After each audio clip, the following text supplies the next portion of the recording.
What is going on, everyone? Welcome to the ever-evolving, never-ending Ready, Set podcast. If society's a joke, then we're just here for the first set. All right, so I had to rush into the studio today because we have to talk about what is going on in Disney World. So the last episode that we did, we talked about how Reedy Creek was officially taken over by the state. They renamed it to the Central Florida Board of Tourism. I think I always screw that name up. It's just how I'm learning, folks. I'm learning. So on Thursday, it came out. Actually, we're just going to jump right into this here. So Disney makes a last-minute deal with former Reedy Creek board, giving company-wide powers, the new board says. All right, so let's go through this. This essentially makes Disney the government, Ron Perry says, which I believe he is one of the board members there. So a meeting Wednesday morning on the Central Florida Tourism Oversight District Board, well, I was way off, which replaced the former Reedy Creek Improvement District, opened with members' statements that there's not much they're actually allowed to do.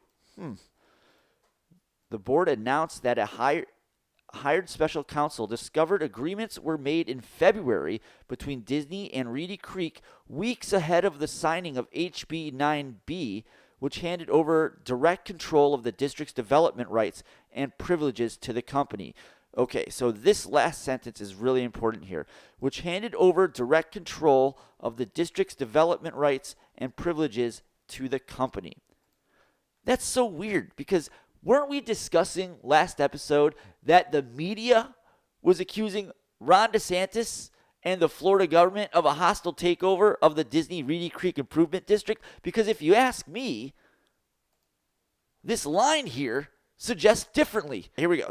Agreements were made in February between Disney and Reedy Creek weeks ahead of the signing of HB 9B, which handed over direct control of the district's development rights and privileges to the company. Board members Ron Perry said the group of five that Governor Ron DeSantis appointed to take control of Disney's corporate kingdom has very little power to govern. I cannot tell you the level of my disappointment in Disney. I thought so much better of them. This essentially makes Disney the government. Well, it already was. They just had a rubber stamp committee, which is what you guys are now. But then they took the rubber stamp away from you. So what are you? The board loses, for practical purposes, the majority of its ability to do anything beyond maintain roads and maintain basic infrastructure, Perry said. That's weird. It almost sounds like Disney created a hostile takeover, not the state. I mean, this is how bad Disney is. Disney is so bad, they have me defending the state. I mean, all I'll say to this before we jump back to this article is when you have a corporation that runs itself like a state, who's more evil? I mean, okay, at least the government is accountable to the people, right? You can vote those people in and out. Try doing that to Disney. You don't like Bob Iger? Try to vote him out. See how that works out for you. Holy God. The special counsel reported that the developing agreement will last for decades and bars the new tourism board from making changes to its properties without Disney's approval. So I know what it's really trying to say there. So I'm in and out of Disney all the time. I'm actually going there right after I finish this podcast. Not to protest or anything, not to go to the parks. Just kind of do a little research, if you will. And I know one of the things this is referring to is if you are in Disney World, they have billboards everywhere. And guess who is going to be in charge of those? That's the new board. So one of the things Disney didn't want to see happen was, billboards that they couldn't control. I mean, can you imagine if there was a DeSantis 2024 billboard or a Trump 2024 billboard in Disney? Oh, that would be so sweet. And Disney knows that, and that's the last thing they want to happen because they have complete control of that 30,000 acres.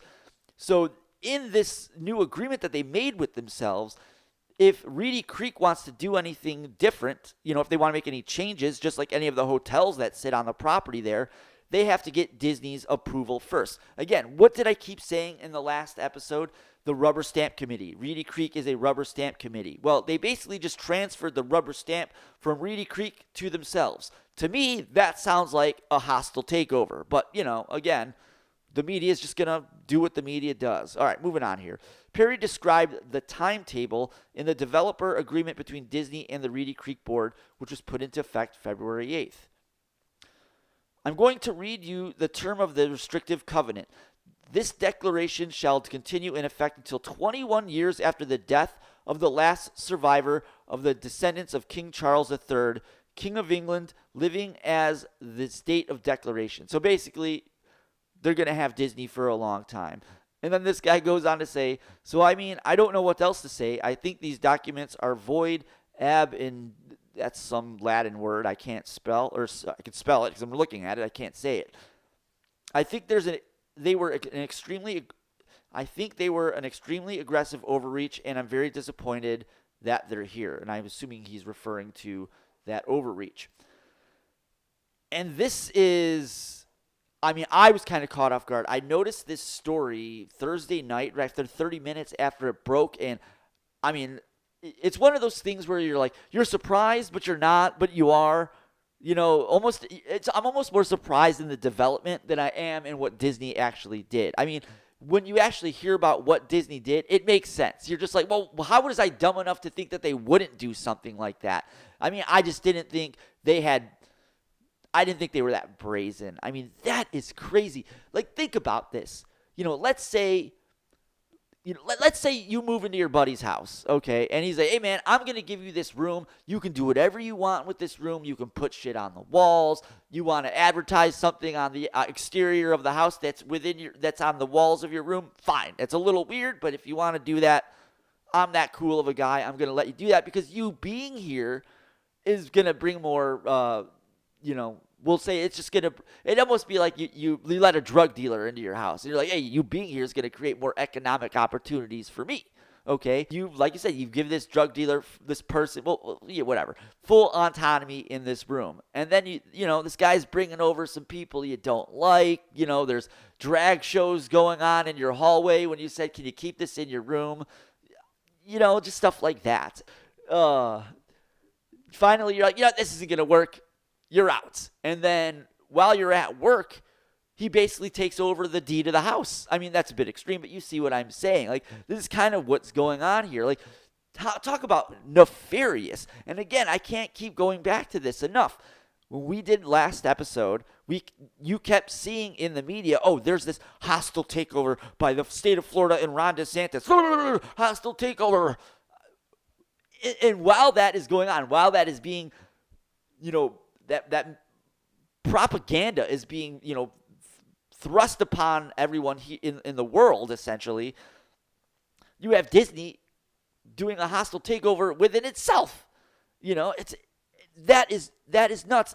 And this agreement basically says, like, Reedy Creek cannot do anything except maintain the roads and the bridges, the basic infrastructure, I like to say the drainage too.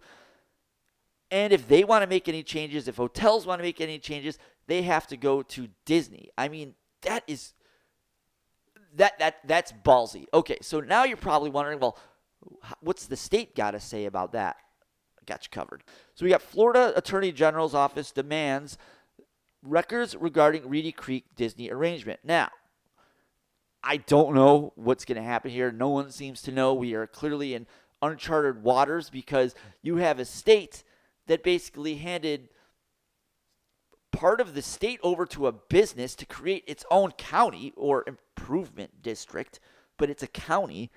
And the state said, hey, we're going to take that back. And then in some shady backroom deal, Disney makes a deal with itself or its government to turn itself into the government. So the Florida Attorney General's office demands records regarding Reedy Creek Disney arrangement. The back and forth between Florida Governor Ron Desantis and the Walt Disney Corporation took another step on Thursday in the form of a formal letter and email from the Florida Office of Attorney General.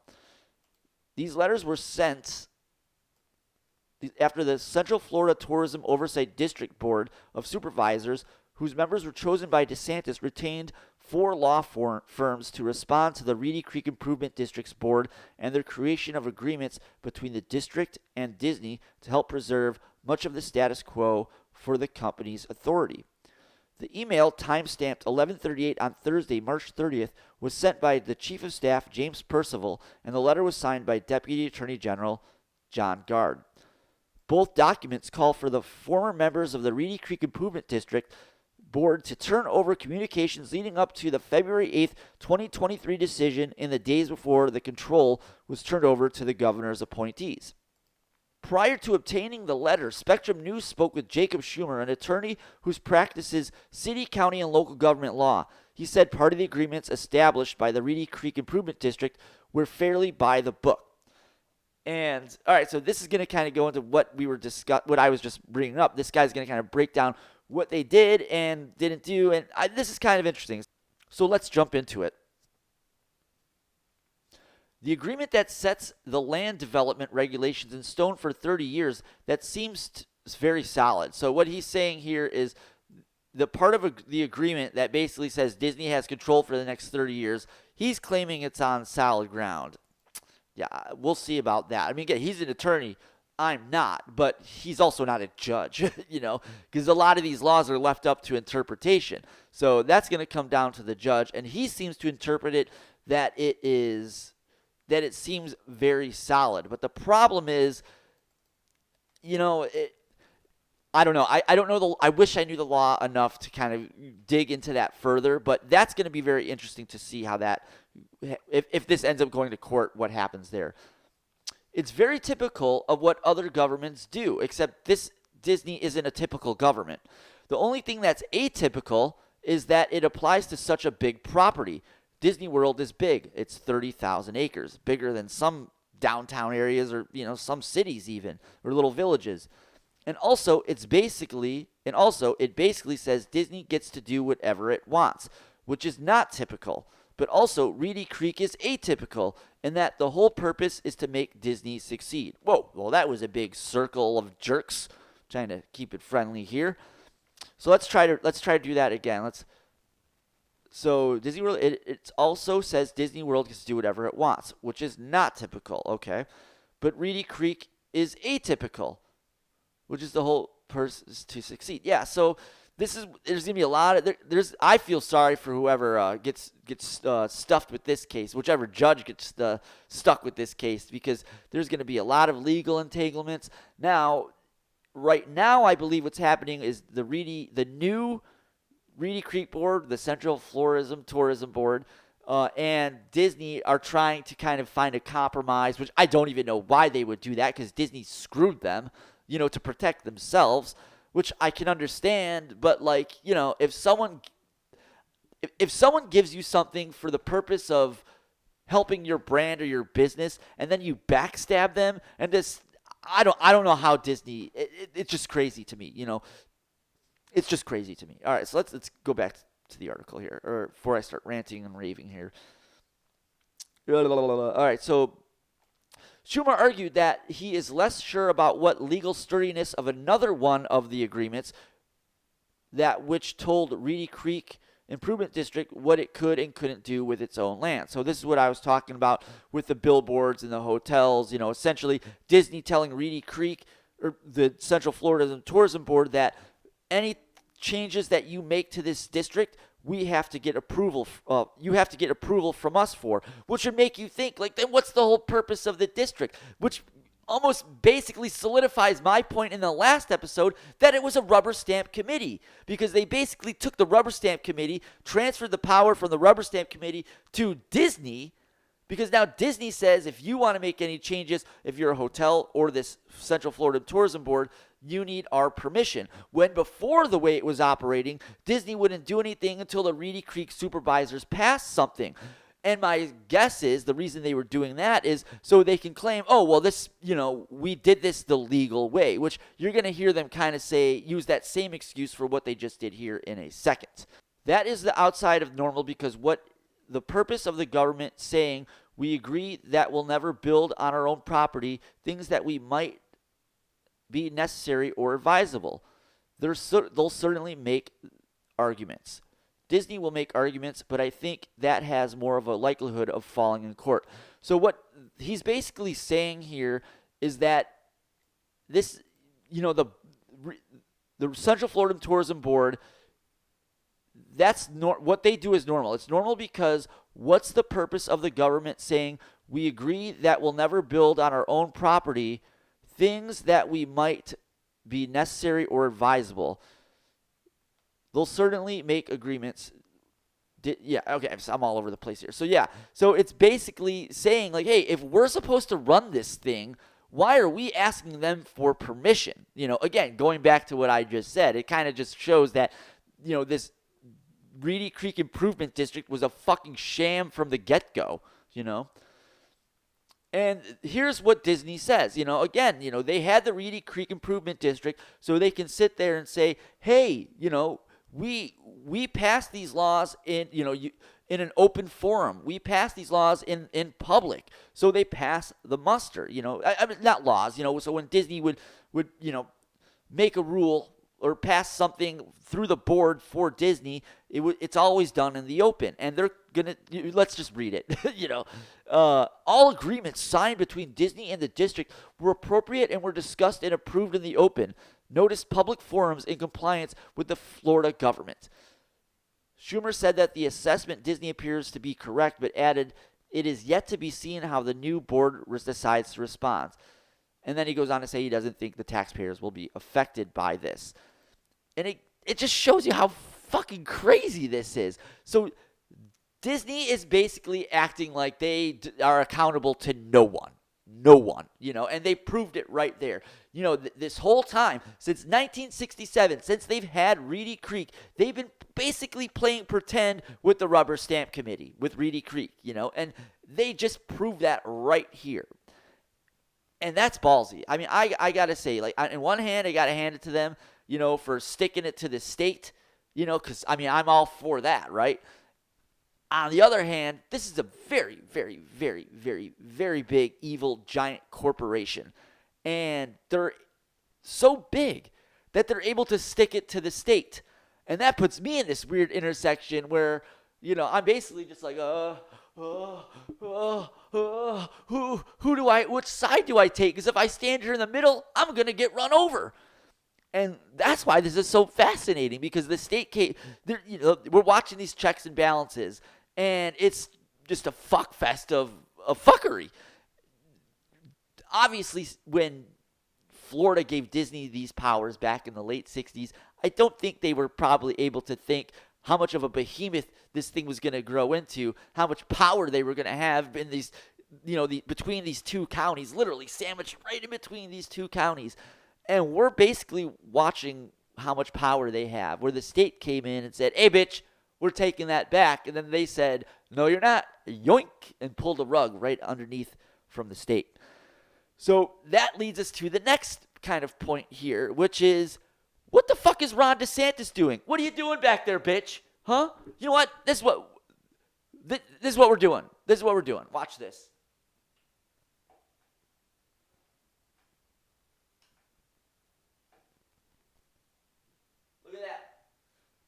So now we got DeSantis over there with the other corporate politicians.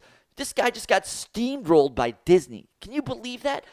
He sits there. He's like that little chihuahua. Bop, bop, bop, bop, bop, bop. You hear this dog barking, and then it can't even bite you. Like, dude, what are you doing? You look like an idiot right now.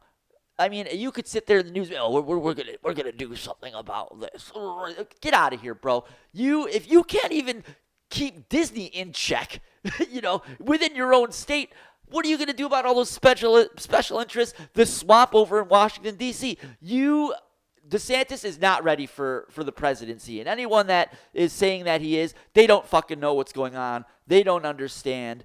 I think we just see a lot of people that just want to be a part of this conversation and not truly understand what is going on or even want to do the homework about it, okay? So this Disney problem is a big problem for DeSantis because it makes him look weak. And the last thing you want to do is look weak when you're about to run for president. And that's kind of what blows me away about this situation is like kind of the collateral damage to all this of what Disney is doing is that it's making DeSantis – it's like horrible timing for DeSantis because it makes him look extremely weak. And then then on top of that, there's the indictment that's coming that came yesterday that is coming on Tuesday, and I'll get into the indictment just a little bit more and how it affects DeSantis. We're gonna kind of wait till all that news breaks. I don't want to speculate too much on the indictment, and it's what is it? Honestly, it's fake news. It's fake. Well said, sir. So, I mean, if you're DeSantis right now, you're getting it from Disney. You know what I mean? You have the rug pulled underneath you from there. And then the next day, Trump gets indicted. So you are basically, as someone who is trying to run or position himself to run for president, you're being put in a really weird box right now because, Disney makes you look weak, and then you can't really say anything, too negatively about Trump based on the way he's attacked. And this is fascinating. I mean, I did not anticipate any of this stuff happening coming into this primary cycle, if you will. Okay, so here we have. I like real clear politics because they'll take all the polling data and then give you an average, which is right here in this top line. Actually, that's a little screwed up here. Hold on, let's go to the full article. Yeah, that's better. All right. So you have.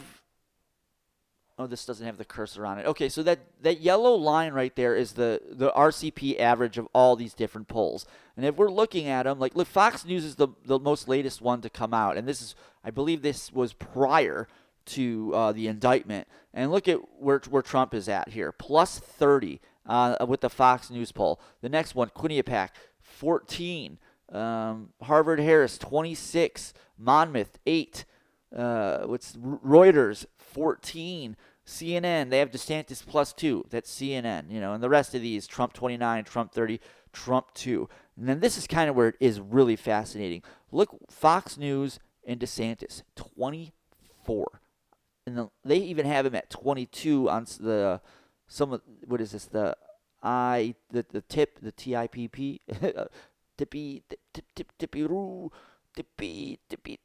tip. But yeah, Trump's got him almost 2-1 on all of these. And then, there's the rest behind it. We're not going to go there. But the real clear politics average shows, Trump, it's not exactly a 2-1, but I mean, the spread is 16 points. So if you're DeSantis right now, you're in a weird spot. Now, I'm going to give you my opinion on DeSantis in one quick second. I just want to talk about ye old nicknames. So we have, there's Meatball Ron. I kind of like Meatball Ron. He's not a chubby guy anymore, but it's just, I will say this Disney situation makes him look like a fucking meatball. That's for damn sure. How's it going over there on the left side of the shelf, bitch? Yeah. I'll hold on. I was about to get into I'm going to wait. Really quick. Okay, so DeSantis. So there was DeSanctimonious. And I'm going to be honest with you. When this DeSanctimonious one came out, I wasn't really a fan. But then it starts growing on me. You just hear DeSanctimonious. It starts working. Like, that's the magic of what Trump does. I mean, I remember when he put out DeSanctimonious, everyone's like, I don't know, Trump's lost it. It's just not the same. It turns out it ends up being right on the money. And I'm going to show you what I mean by that. Which is your favourite nickname that Trump's given you so far? Is it Ron DeSanctimonious or Meatball Ron? Well, I can't. I think even he went off Meatball Ron. I can't. I don't know how to spell DeSanctimonious. I don't really know what it means. Okay, so right there, I don't know how to spell DeSanctimonious. Dad, you're being DeSanctimonious. What a great nickname. He hits it right on the head. You DeSanctimonious fuck. You're literally being DeSanctimonious and a meatball all in the same time. Like, dude, what are you doing? I cannot get over, we're literally watching the downfall of Ron DeSantis on a federal level. Or the not on a federal level because he's a state level governor, but I mean just the promise of him being a presidential candidate, the president on the federal level. I mean, we're watching his legs get cut out right underneath him, and it's crazy because he's not really fighting with Trump. Trump's just taking him down, just slicing him one leg at a time, just making a rib roast out of his legs to the point where he's up here and he just slowly starts coming down. And then Disney basically kind of finished him off there. So I'm going to wrap this up really quick. This was an emergency podcast, so we don't want to go too long. So here's where I'm at with DeSantis. After this podcast, I'll move him back over to the right side of the shelf. But, to be honest with you, I do believe he belongs with those other three.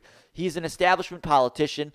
He is definitely a neocon. If you look at the way he voted when he was in the House of Representatives, he was a very pro-war establishment candidate. And then you can even see with the Ukraine comments that he made recently. He tried to split the baby by,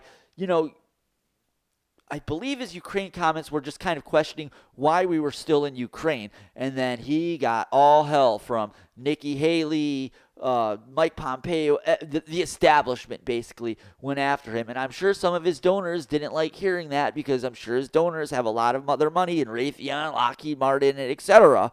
And lo and behold, Ron DeSantis comes out and backtracks his Ukraine statements. So when I heard that right there, I knew, okay, this is dangerous. He's an establishment stooge. He's an establishment puppet. No puppet. No puppet. And it's pretty clear. You're the puppet. It's pretty clear you won't admit No, you're that the the puppet. Russians. They're going to try to make you think this is the guy you want instead of Trump. He is a Trojan horse, if you will. He is not America first. He is the establishment. He is no different than sticking Chuck Schumer into the presidency. Maybe that's a bit extreme, but the point is, they're basically the same. They love war. They love Raytheon. They love Lockheed Martin. They love their donors. And they do not give a fuck about me or you. That's going to do it for us this week, everyone. Thanks for tuning in to the Emergency Ready Set podcast. If society's a joke, then we're just here for the first set. All right, we'll see you next week, you guys.